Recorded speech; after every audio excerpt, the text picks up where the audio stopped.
শাসকের পর শাসক আছে, কিন্তু আমাদের বাংলাদেশের মানুষের দুঃখ শেষ হয় না। আমাদের রন্ধ্রে রন্ধ্রে দুর্নীতি শেষ হয় না। আমাদের সমাজে আজকে লামিসা হয়তো একটি ধর্ষণের প্রতীক হয়েছে, কিন্তু আমাদের সমাজের, আমাদের পরিবারগুলোতে, আমাদের সরকারি প্রতিষ্ঠানগুলোতে প্রতিনিয়ত এই ধরনের অসুন্দর কর্মকাণ্ডগুলো চলে আসছে। দশকের পর দশক ধরে আজকে স্বাধীনতার 55-56 বছর পার হয়ে গেছে, কিন্তু আমরা একটি সুন্দর রাষ্ট্র পাই নাই।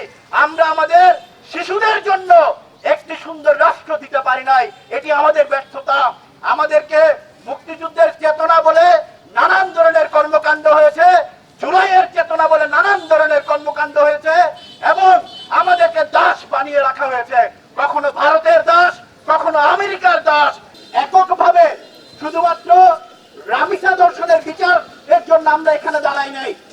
আমরা এই রাষ্ট্রের রন্ধ্রে রন্ধ্রে, সেটা মন্দির হোক, সেটা মসজিদ হোক, সেটা মাদ্রাসা হোক, সেটা কোন ধর্মীয় উপাসনালয়ের প্রতিষ্ঠান হোক, যেখানে এই ধরনের ধর্ষণের ঘটনা ঘটে, প্রত্যেকটি ঘটনাকে আমরা সুষ্ঠু বিচারের আওতায় আনার জন্য দাবি জানাচ্ছি।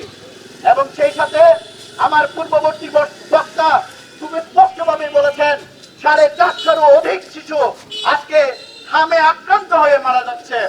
এটিকে আমি সাধারণ স্বাভাবিক মৃত্যু বলতে চাই না, এটি একটি সুপরিকল্পিতভাবে খুনের ঘটনা ঘটছে।